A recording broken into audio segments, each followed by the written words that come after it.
This Torah class is brought to you by TorahAnytime.com. Bruchim Habayim, welcome everyone. Welcome to the Kollel Agar de Pirka Monday afternoon National Shiur. We have an amazing topic today.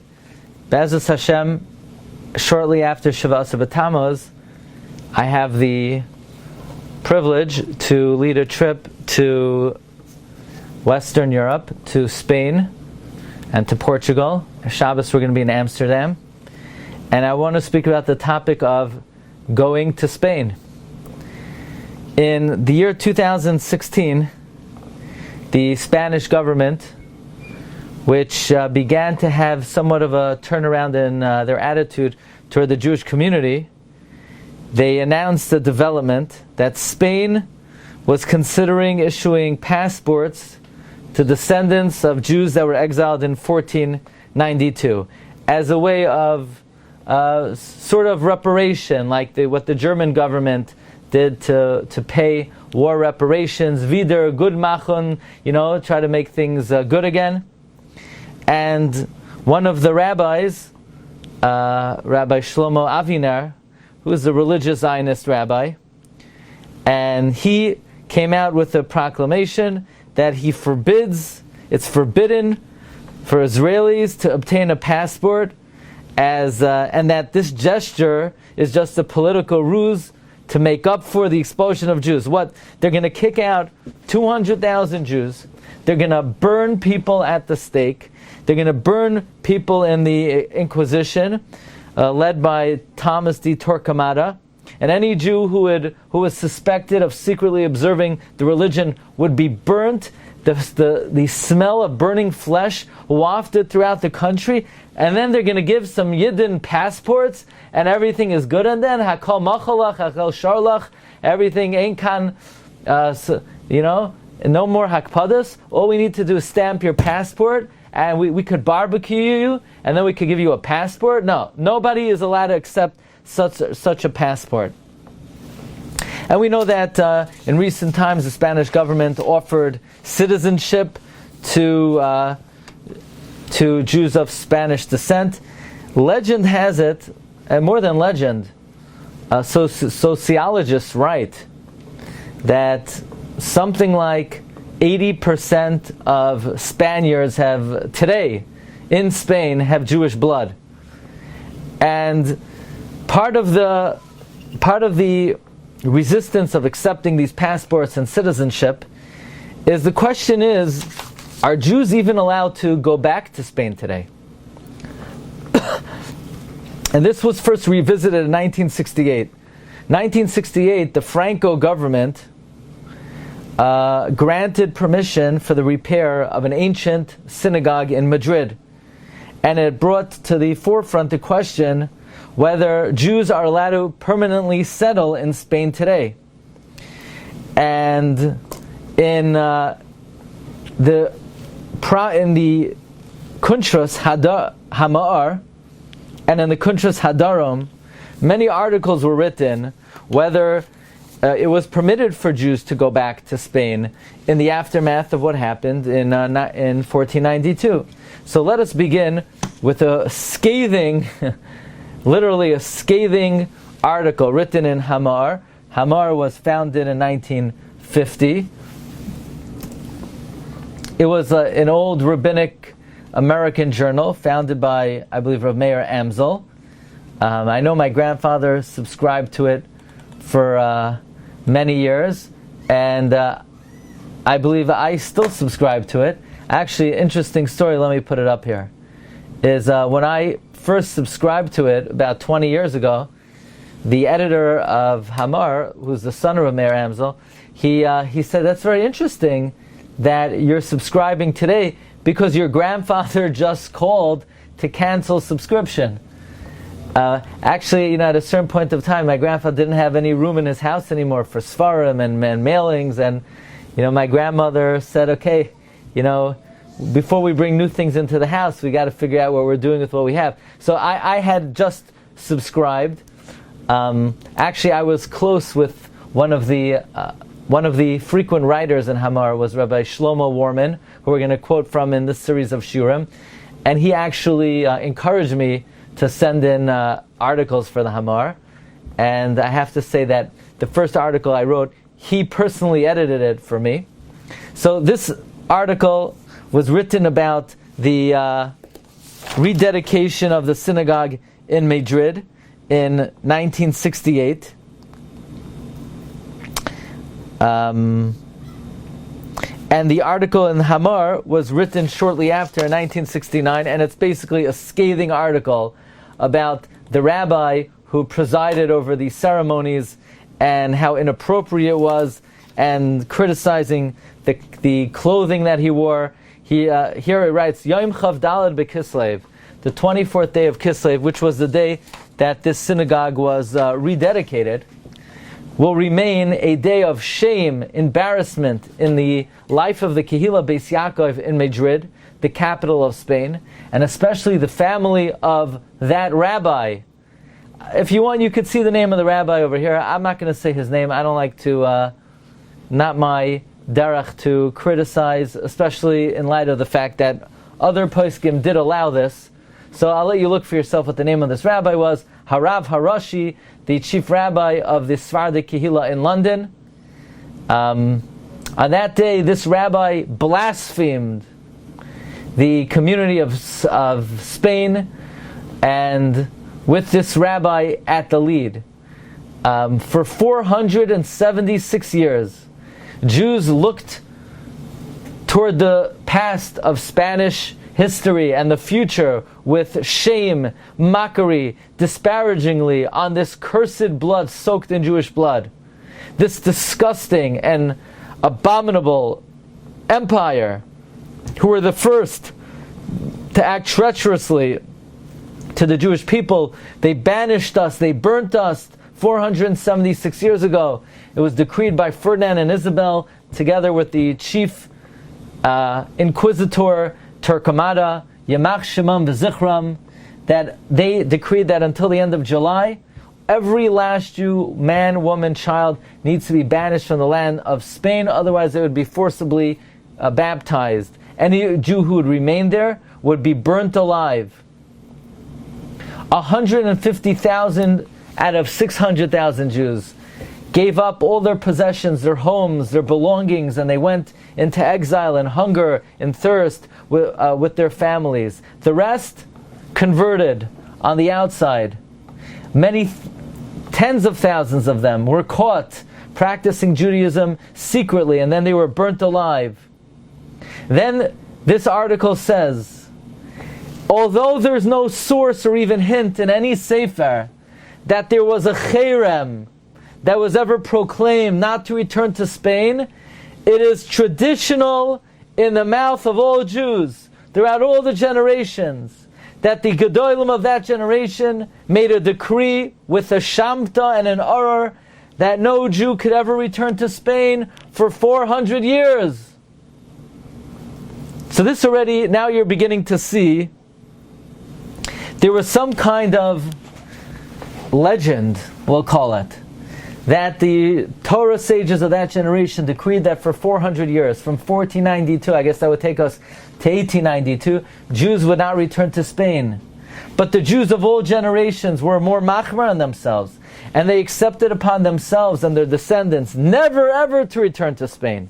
So it's sort of like the Cherem de Rabbeinu Gershon, where he made the Cherem for, let's say, 1,000 years, but it was continued on forever. So this Cherem also spread to all lands, to all generations, and until this day, no Jew would ever have the audacity, no loyal Jew would have the audacity to return to this despicable land.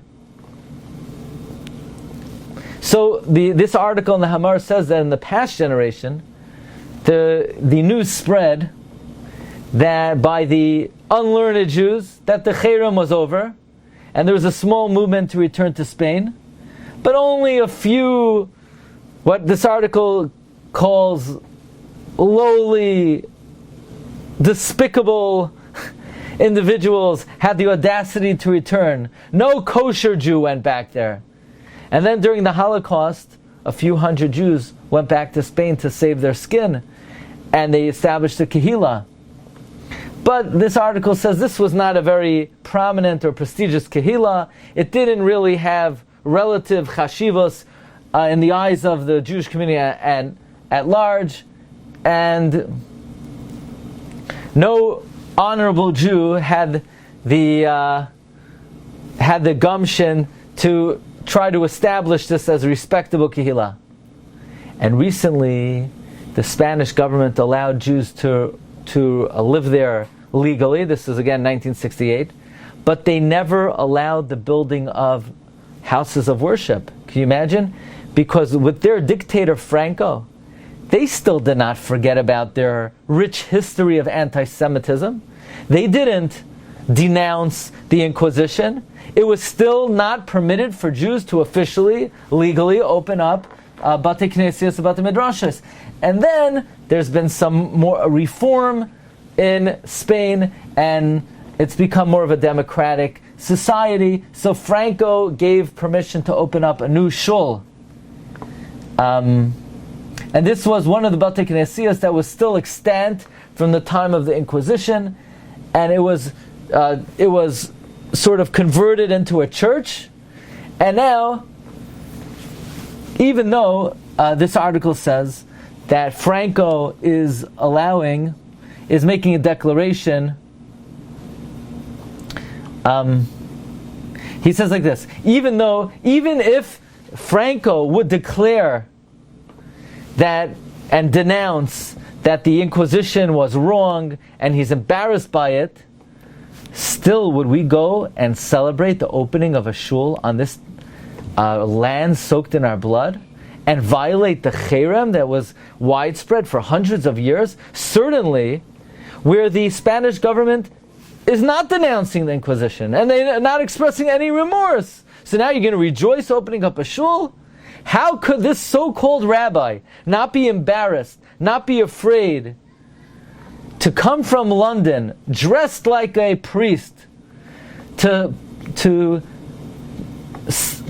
trample publicly on Jewish blood, to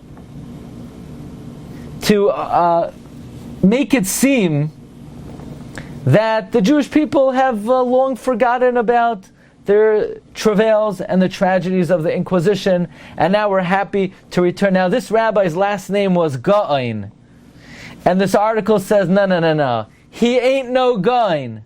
Okay, so I'm not telling you his full name, I'm just, telling you what this article in the Hamar writes.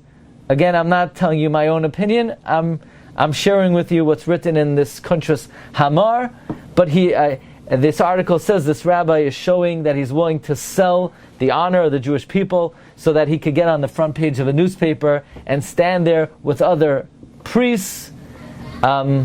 This rabbi is not a posek. He didn't ask the Gedolim whether he should do. How would anybody ever told him that he could flagrantly violate an Isser that is widespread for many hundreds of years?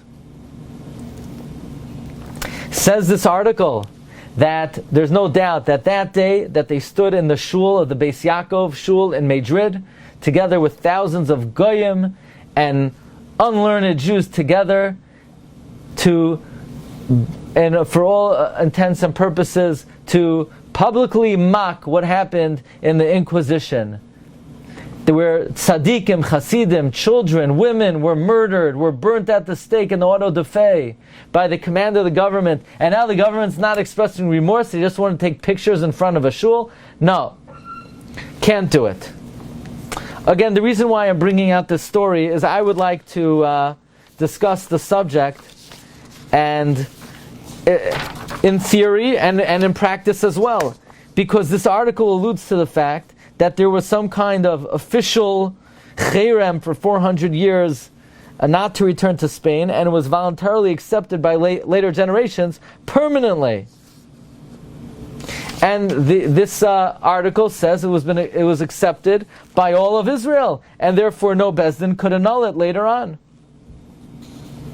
So I want to talk about whether in fact it is permitted to visit Spain today, is it permitted to live in Spain today, and what was the practice of various Gedolei Yisrael. So the first thing I want to bring to your attention is a cherem, does it have the status of a din d'oraisa or a din d'Rabbanan? Because this is something where it's sort of speculated there was a cherem. So it's not a definitive cherem.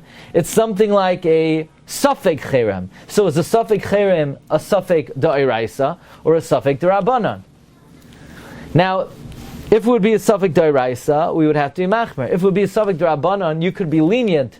But you could still say, okay, you could be lenient. That's if you need to go to Spain. The world is big enough that you could go to New Jersey on vacation. Why do you have to go to a place where you're getting involved in possible prohibitions? So the Rashba writes in the Chuvas, in Siman Tav Kov Tzadi Aleph, Uleinian Ma sha'alta achar shahaya hadavar masupik im lehetem le'isser ad she'yisbar lecha mi pibaki b'dvar isser lishtois miyenoi machmas hacherem im lav hazoi sveika d'oraisa im lav. There's a question regarding drinking a certain wine, whether the wine was prohibited b'cherem or not. Does that have the status of a suffix d'oraisa or a suffix d'Rabbanan? To which the Rashba responds, Da, kizu sveika d'oraisahu.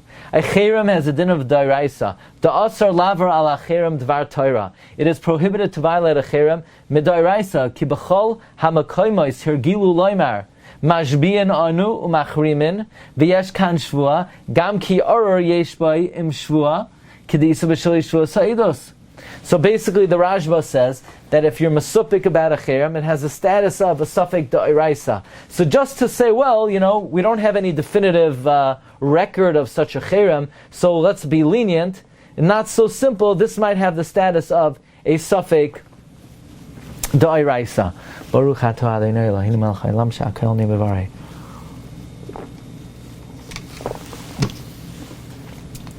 In the Sefer Ner HaMa'ariv, which is biographical information written by Rabbi Yaakov Moshe Toledano, this is biographical information of the Jews of Morocco. So I'm sure you've heard the name Toledano. Do you know where the name Toledano comes from? Toledano is a classic Jewish Sephardic name. Toledano is a compound word. It means Toledo, no. Toledano, Toledo, no. Meaning, we ain't ever going back to Toledo. We ain't ever going back to Toledo.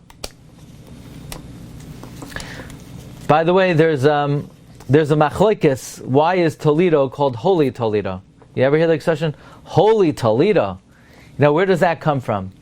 So some say because there are more churches per capita in Toledo than anywhere else in the world. And others say Toledo is a lashon sagi nahar. In Toledo, Iowa, there are more bars per capita than anywhere else in the world. So in other words, Holy Toledo, meaning, that place is anything but holy. That's probably the real meaning of Holy Toledo. Anyway, and now you know what it means when they say Holy Father and all that stuff. Okay, so Ner HaMa'ariv, he brings Achin Avosenu Sipru Lanu Ki Mibnei Shebnei HaMishpacha Hazois Gazru Cherem Al Atzmam Livli Shuv L'Sfarad Karu Lahem Meyaz Talida No Kalaimar Toledo Loy Bisfafa Hasfardis. That's the source of the name Toledo. So the question was brought to the Tzitz Eliezer. Is it permitted to live in Sfard? Is it permitted to live in Spain? So the Tzitz Eliezer, Rabbi Eliezer, Yehuda of Waldenberg. This question was raised on Hei Shvat, Tavshin Yud Aleph, 1951. Shalayim, Era Kodesh, Tibanim Sikarim Heri Yamina Amen, L'chvaid, Talmidi Hayaka, Harav Mufli Yari V'Shalem, Rav Avram David Shalem, Harav Harashi La'adas Asfadim Befera. Misbarach Hayaka Kibalti. Basically, I got your letter, and I was very happy to hear about your welfare. And now I'm going to address your question regarding, you wanted to know whether a Jew is allowed to travel to Spain on business or to live there. Could he go after the Cherem and the Shvua that those who were exiled swore when they were exiled by the Spanish sovereignty? Now, that which you write so definitively about this Cherem it is assured that this is just hearsay, but it's hearsay from reports that have never stopped. It's been basically a legend that has been passed on for generation to generation, because you could say on the other hand, even though it's pretty well established in the Jewish people, we don't go back to Spain, on the other hand, do we find in any sefer that there was such a cherem? And the sages have investigated and searched, what is the source of this cherem? And they have not been able to discover anything. Even the great Jewish historians, who write every single detail of what transpired, they don't write anything. The Abarbanel in his Hakdamos, his various Svarim, he talks about his travails, he talks about leaving his homeland. You would have, and he tells us every detail about what happened. You would have expected him to record. And when we left in such anger and disappointment that we took a shvuah, we would never return. No, he doesn't mention anything like that. In all the famous Jewish historical works, Shevet Yehuda, Seder HaDoros, Sefer Yuchsin, Shalshelas HaKabbalah, that don't skip one detail. Says the Tzitz Eliezer, I asked Jewish historians, they weren't able to answer me what the source is. So therefore the Tzitz Eliezer says that at first glance, to be mevarer from the poskim, what would the din be on such a case if you don't know about a cherem? Was there ever a cherem? Meaning, was this just like a consensus? Jews don't go back there. In other words, like this. Jews used to live in Harlem, right? But now, Jews don't go back to Harlem. Now, is there a cherem to live in Harlem? There's no cherem. We don't need a cherem. There's certain East New York. Do we need a cherem? Your kid who came back from the Mir Yeshiva, he just got married. He came out of the freezer, he got engaged, he got married. Now he's thinking, should I go to Lakewood? Should I go to Yerushalayim? Or should I go to East New York? No, you can't go to East New York. There's a cherem. You don't need a cherem to tell him he shouldn't start his new family in East New York. No, there's a cherem not to live in Bed-Stuy. Come on. So was it just a thing? You don't go back to Spain. Let's say a Jew escaped Auschwitz. So he's in the forest, and his friend says, you shouldn't go back to Auschwitz. We made a cherem not to go back there. They didn't need to make a cherem to say not to sneak back into the concentration camp. So do you need to, maybe it was just something Jews didn't do. Or maybe there was, in fact, some kind of halachic process that took place. And was this decreed on their children? Did they say it should be incumbent upon us, and asher einenu pai? And does that mean if they said that it should be on even those who are not there, maybe only those who were alive at the time, but not in other generations? So the Shalsei Tshuvos Mayim Chayim, Mayim Rabim, and Yeridea, and the Noida Behuda discuss this, meaning about a similar scenario. And another question is, when they made this cherem, if they did they say nobody could be matir it? Or did they make it until a certain time? And do we know why they made the cherem? Did they make the cherem because there's an inquisition, and if the inquisition ever stopped, then it's batal? So maybe the reason for the cherem is no longer applicable. And maybe the government in Spain today is not the same government as Ferdinand and Torquemada. And if you're going to say that there was a cherem, there have been many countries that have been just as bad or even worse than Spain. What about Germany? What they did to us was worse than what they did in Spain. So then what? Then is there a cherem not to go to Germany? So there are many, many sveikos, the svek sveikos, regarding this question. To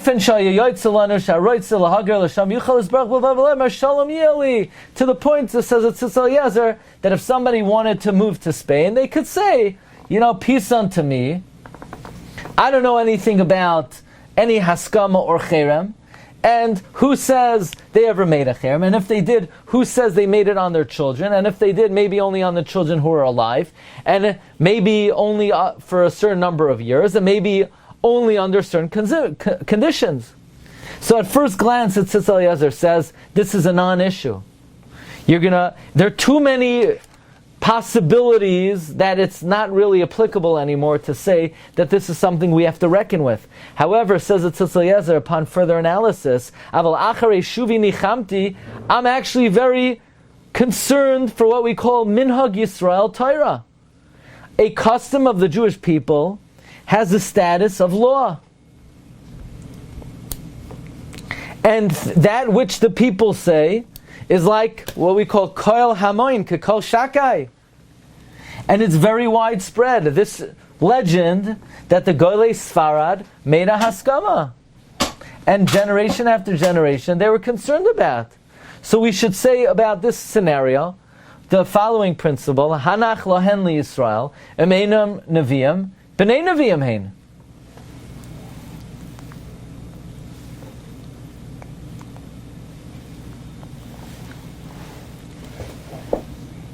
And you can't matter easily to someone who asks, can they move to Spain permanently? Especially, so it sounds like to visit, there is more room to be lenient, but to move there, especially if the petitioner is a Sephardi, who is a descendant of the Golei Sfarad. Now, at this point, I'm going to add that there are many, many Ashkenazim who are descendants of the Golei Sfarad.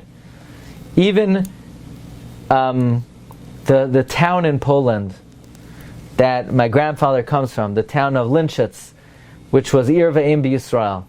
The town of Linschitz, the Malbim spent time in Linschitz, the Kli Yakar was a Rav in Linschitz. The original settlers of the city of Linschitz, perhaps in the 17th century, were from Spain. The Aruch HaShulchan, whose last name is Epstein, and he's a Levi, his son writes in the Makar Baruch that they have a tradition that originally their family name was Beneveste from Spain, and ultimately they came to Lithuania. So it's not only those who are Sephardim, who are of Spanish descent, but many, many, many, many Ashkenazim. Whether you come from Poland, or you come from Russia or Lithuania, you also may have Spanish descent. But the significance of this cherem would be more incumbent of those of Spanish descent. Because from the sealing of the Talmud, Bezdin of one Medina cannot be goyzer on another Medina, or cannot undo it. So says it Tzitz Eliezer, when I asked the Rishon L'Tzion, Harav Harashi Yisrael, Rabbi Tzion Uziel, if he knows of any source of the Haskama, of the Cherem, not to return to Spain, the Rav Uziel said, no, there is no source. However, he did say, it is Mekubal, Ish mi pi ish, that the Svardim are Makpidim from way back when, to be careful not to violate the Haskama. And he said that even though there are some Jewish Sephardim that live in Spain,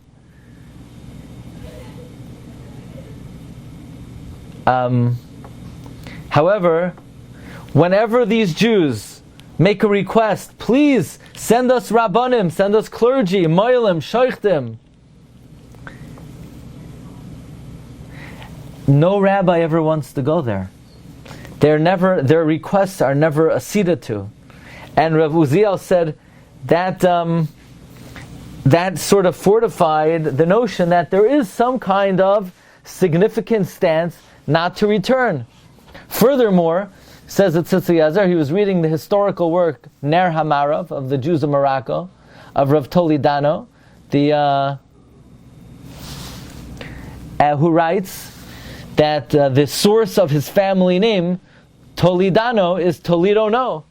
Again, that also seems to indicate that there was some kind of unspoken consensus not to return to the land of Spain. So while at first glance the Tzitz Eliezer thought, who says there was ever a formal Heskem, and even if there was, maybe it was not on their children, and even if it was, maybe it was only on children who were born, and even if it was on future children, maybe it was only for a certain number of years, and maybe only for certain conditions. Nevertheless, upon further analysis, the Tzitz Eliezer says, if there is a attitude in the Jewish people not to return there, that has a certain standing, and especially when he asked the chief rabbi, who said, yes, there is definitely some kind of, it is frowned upon to return to Spain and to live there. And from the fact that the name Toledano is sourced in the commitment not to return, the Tzitz Eliezer is hesitant to give a blanket heter just to go back and live in Spain. There's a letter we have from in the Sefer Igrois Hara'iyah of the Harav Avram Yitzchak HaKohen Kook, who writes, regarding living in Spain, I have not found anything explicit if there was a cherem or a shvua, and they probably were not more machmir than in living in Egypt, which in Egypt it's only asur to live there permanently, but you're allowed to do business in Egypt. So the same way you're allowed to do business in Egypt, you'd be allowed to go temporarily to live in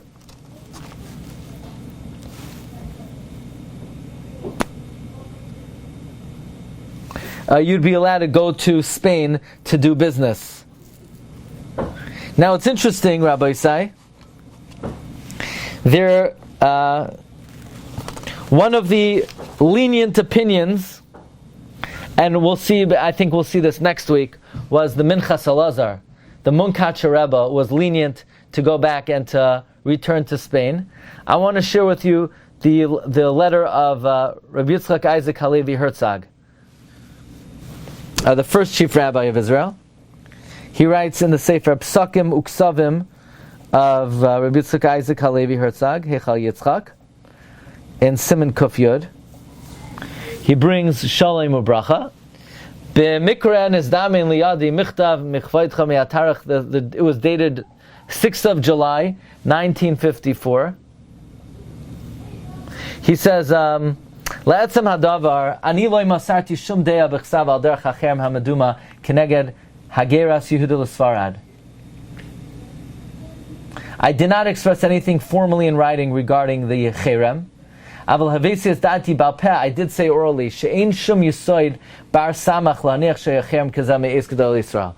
There is no reliable source that there was a Cherem made by the Torah giants. Meaning, in the Rav Herzog's opinion, this was something of folklore. This was something people said. But this was not, there's no basis that any great Gedolim made a Cherem, and therefore, ein lehis chashev im hakalahu. Basically, don't pay attention to the rumors. Afilu haibim mitziras cherem kazeh. And Rav Herzog says something very interesting. Even if there was a cherem, haya efshar lanu lahatirai. It would be possible for us to nullify it. Ladati. Why? Because the variables and the circumstances are too different today. Uvemuvan yadua einzu oiser sard shalimei hagerosh. It's not the same Spain today as in the time of the Inquisition. Shehayoim shoyleit ba'artzachem ikaroin hashivyoin. Today, in your land, there's democracy, there's equality. We know that, by the way, the king of Spain was actually, after Franco, was King Juan Carlos, who was a very wise and educated and sagacious king. In fact, Rabbi Ovadia Yosef very much valued the wisdom of King Juan Carlos, and King Juan Carlos invited Rabbi Ovadia Yosef to his palace, and Rabbi Ovadia went to his palace, and Rabbi Ovadia, as recorded in Shiurei Rishon LeZion, Rabbi Ovadia held that 2 blessings have to be made on Juan Carlos. Blessing number 1 is Shechalak Mikavoidai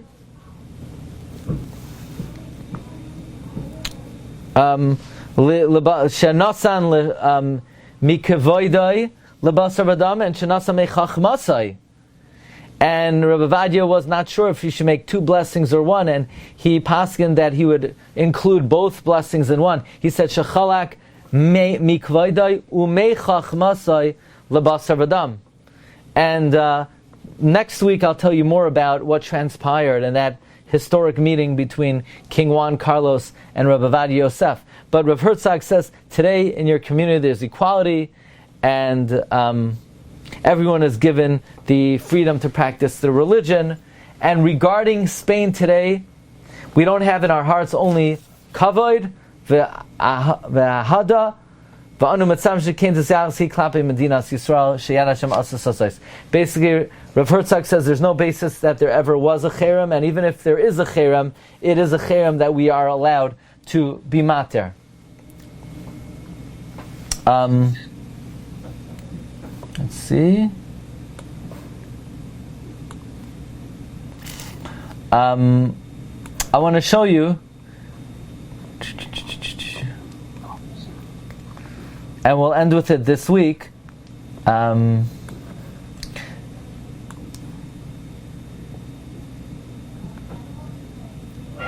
That there was some basis, that official basis, that Jews did not return to Spain. Rabbi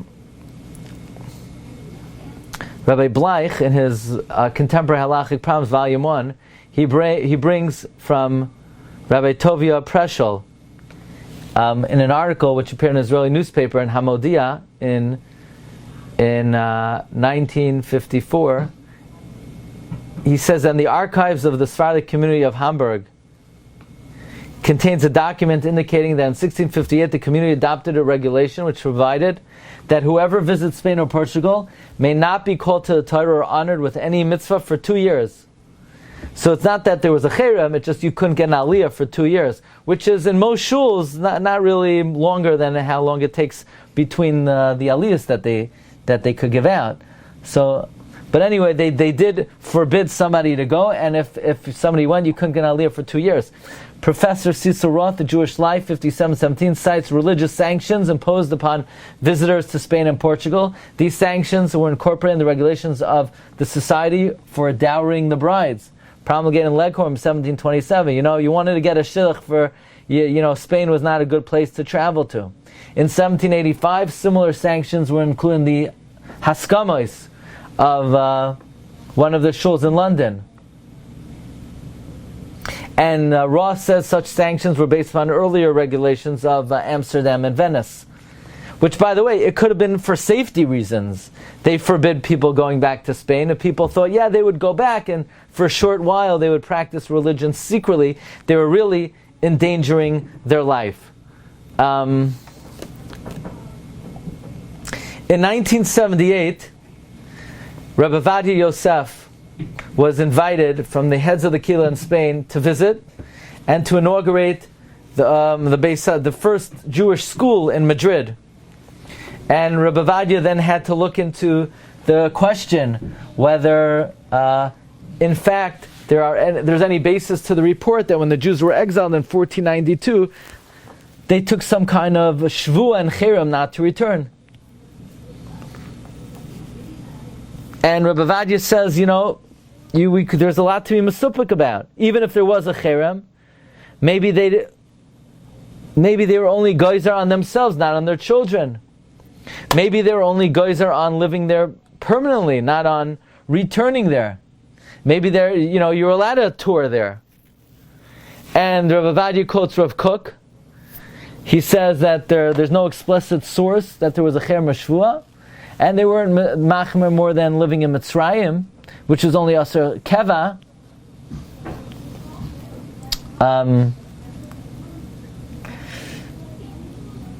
And the Rabbi Vadia says, even though Rav Toledano says that the etymology of his name was Toledo, no, nevertheless, we see that after him, many, many great kilos were established in Spain, in Madrid, Barcelona, and they lived there permanently, and nobody says anything.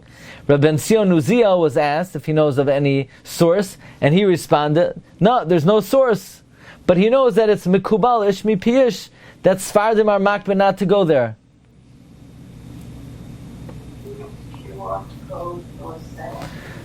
And Be'ezus Hashem, next week, where I'm going to show you a few poskim that are machmer, and the opinion of the Minchas Elazar, and the conclusion of Rabbi Vadia Yosef. But until then, we see that whether in fact there was a Cherem or not, the land of Spain was considered the accursed, treacherous land of Jewish blood. I have a feeling that part of what cured the Jewish people's attitude to Spain was the Holocaust had a very compelling way to make us forget about what happened in 1492 and to focus on more recent and more acute disaster that happened to the Jewish people. So the Holocaust may have had an effect on how we look back and view Spain historically. Okay, we're going to hold it over here. We'll Be'ezus Hashem pick it up next week. Have a wonderful day. Bracha v'atzlacha. Kol tov. Thank you. Welcome back. Thank you. Thank you. You've just experienced another Torah class brought to you by TorahAnytime.com.